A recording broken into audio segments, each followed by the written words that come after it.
Sometimes through your physical format, you assign things to yourself. Like you say, I'm really good at dancing, but I'm not really good at conversation. And we say, well, then you open the floodgates for more impulsive dancing, but you close them relative to thought during conversation. You see what we're getting at? You could open all of it. You could say, I'm good at everything I do.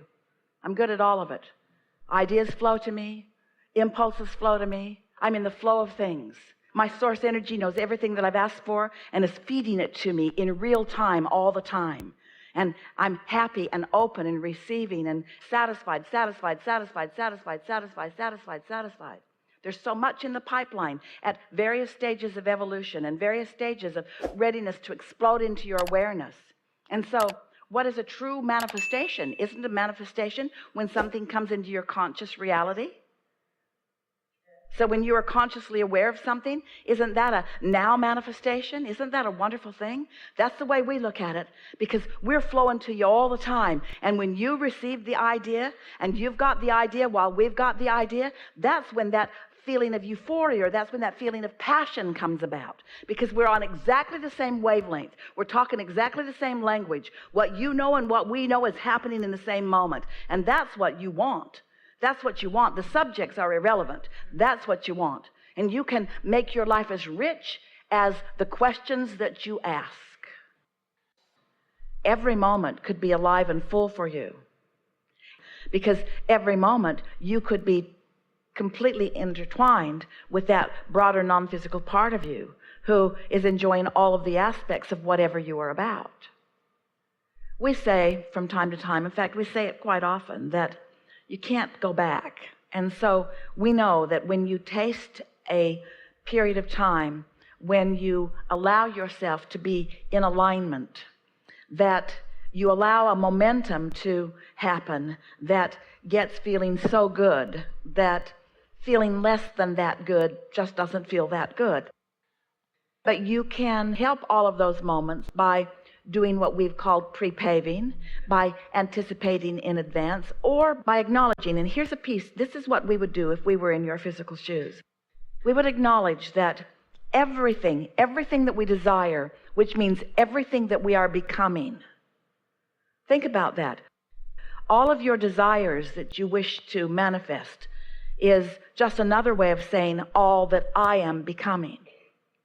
So all that you are becoming, all that you are in the process of becoming, you want to be as conscious of that becoming as possible, which means you want to be as present in the moment, which means you want to be as open to the receiving of the energy in that moment as possible.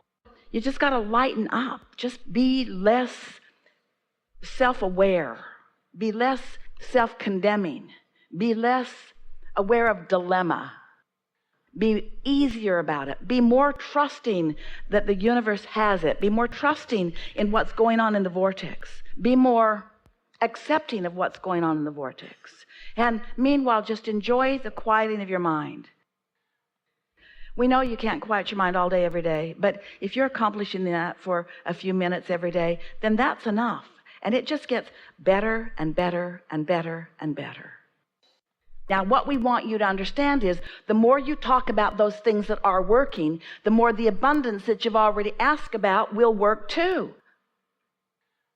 This is what we mean when we say you got 10 topics, 9 of them are just the way you want them, 1 of them isn't. Most people spend all their time asking the question about that one, and they hold that one in suspended animation.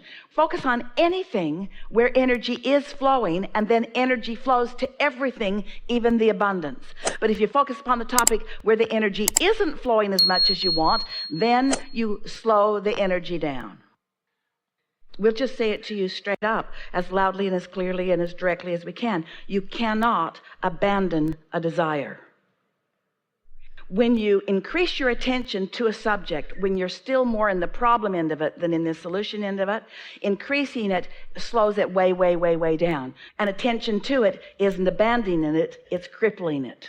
So the answer is you got to be sure that you're in the receiving mode, and then in the receiving mode you increase it. Don't goose it up until you're sure which end of the stick you're on. This conversation has been a really good one. You moved to a place you haven't been before. You now are more willing to put some separation between the asking for something and the watching out for it and the just letting it be. Separation, we're talking about give it a rest. Source is on it. You've done the work. It's in the vortex.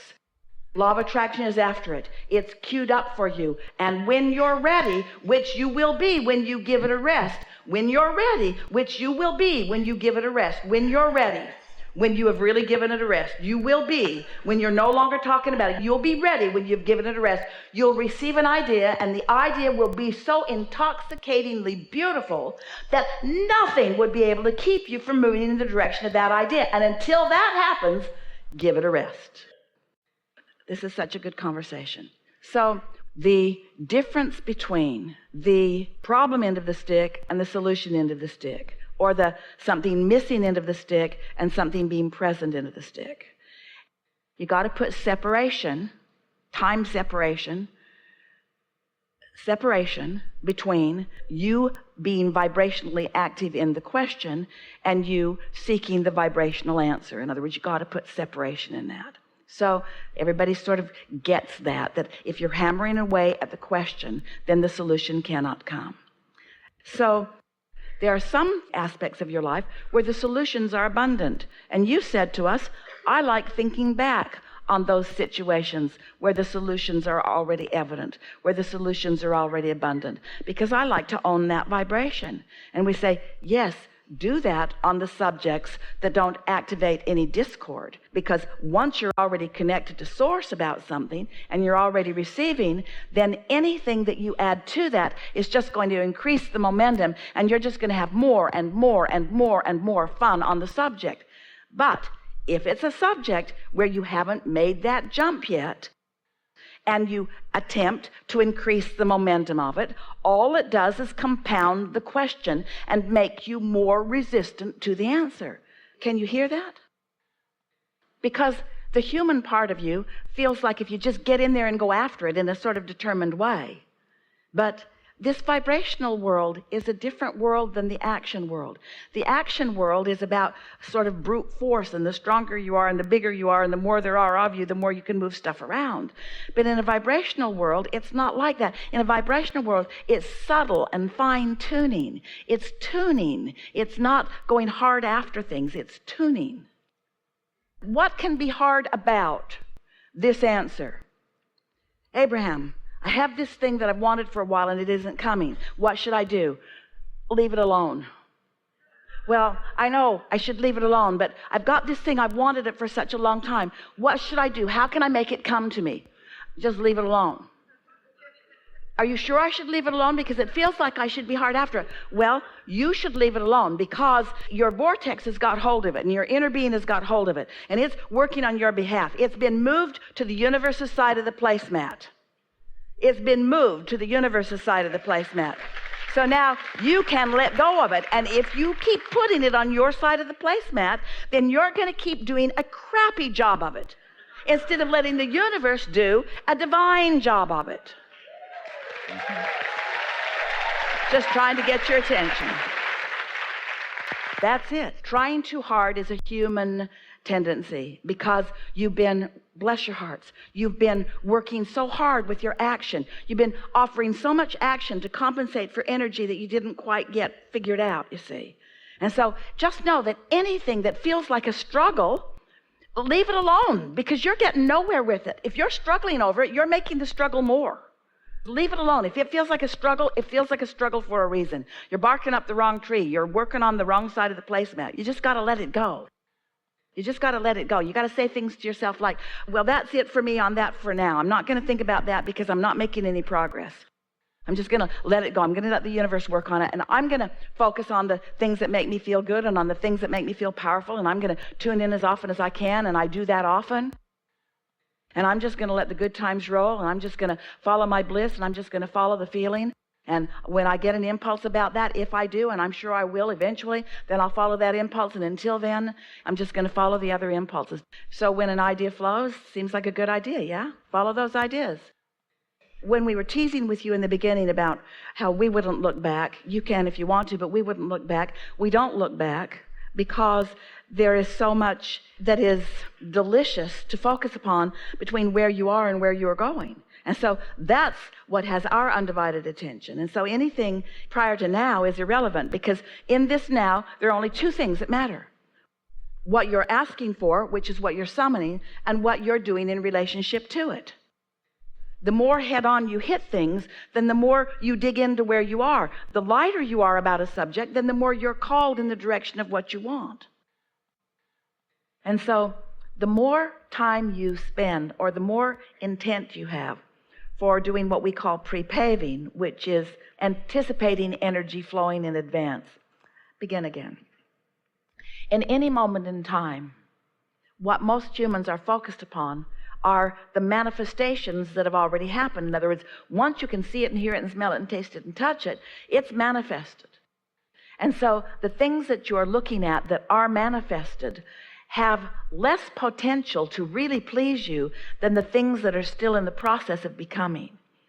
So as you've been enjoying, you've been feeling all light and bright and exhilarated, it's because you are in an arena where things are becoming. We are together taking thought where it has not been before. And so this is that new place where new thoughts are coming into the foreground, where you can focus your consciousness on them and feel the satisfaction of what your inner being knows and what you know being met together.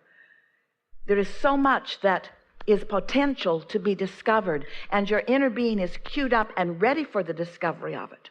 And when you are queued up and ready for the discovery of it, and the discovery happens, in that moment you feel that elation or that euphoria or that new motion forward.